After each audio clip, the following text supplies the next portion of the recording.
أعوذ بالله من الشيطان الرجيم. بسم الله الرحمن الرحيم.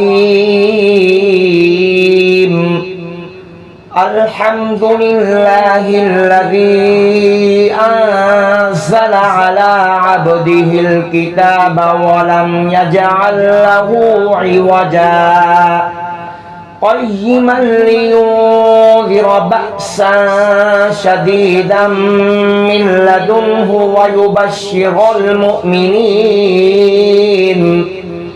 ويبشر المؤمنين الذين يعملون الصالحات أن لهم أجرا حسنا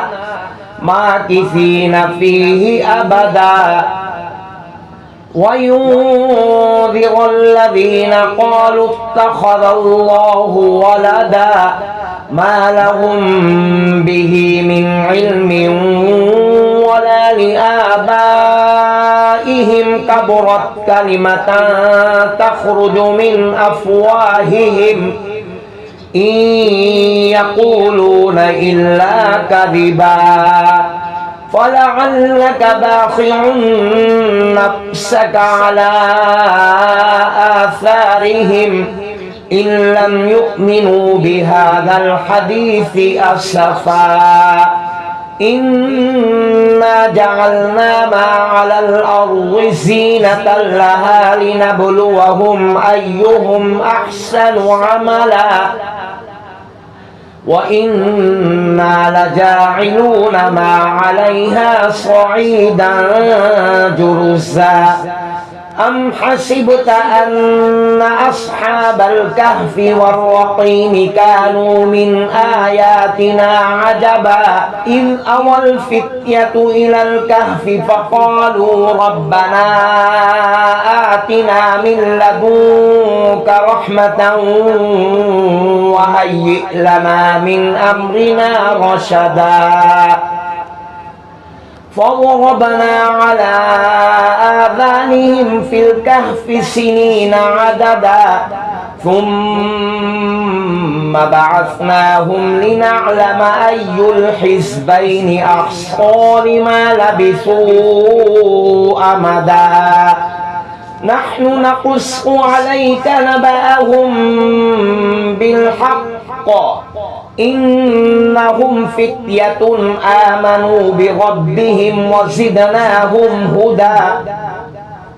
وربطنا على قلوبهم إذ قاموا فقالوا ربنا رب السماوات والأرض لن ندعو من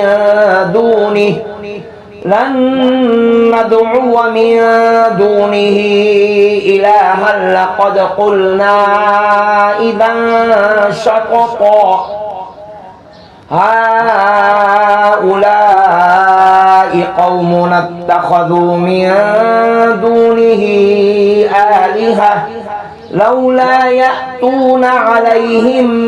بسلطان بين فمن أظلم ممن افترى على الله كذبا وإذ اعتزلتموهم وما يعبدون إلا الله فأووا إلى الكهف ينشر لكم ربكم من رحمته ويهيئ لكم من أمركم مرفقا وترى الشمس إذا طلعت تزاور عن كهفهم ذات اليمين وإذا غربت تقرضهم ذات الشمال وهم في فجوة منه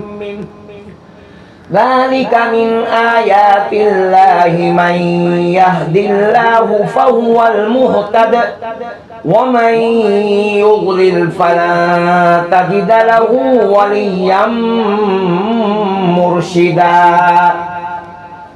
أفحسب الذين كفروا أن يتخذوا عبادي من دوني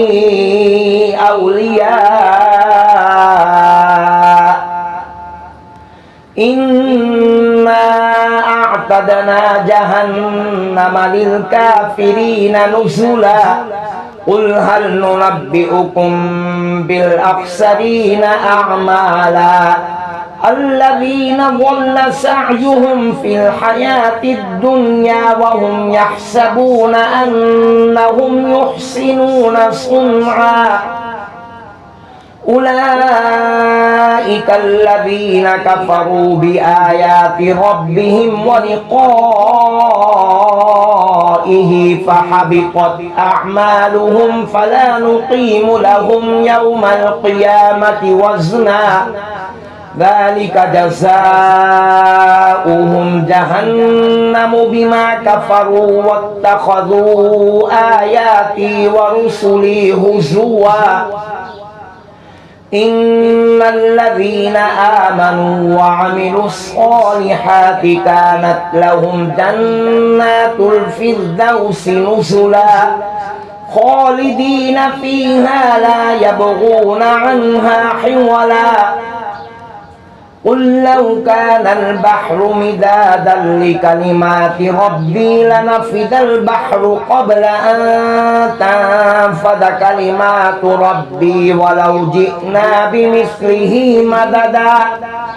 قل إنما أنا بشر مثلكم يوحى إلي أنما إلهكم إله واحد فمن كان يرجو لقاء ربه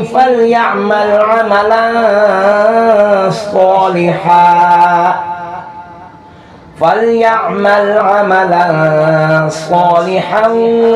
ولا يشرك بعبادة ربه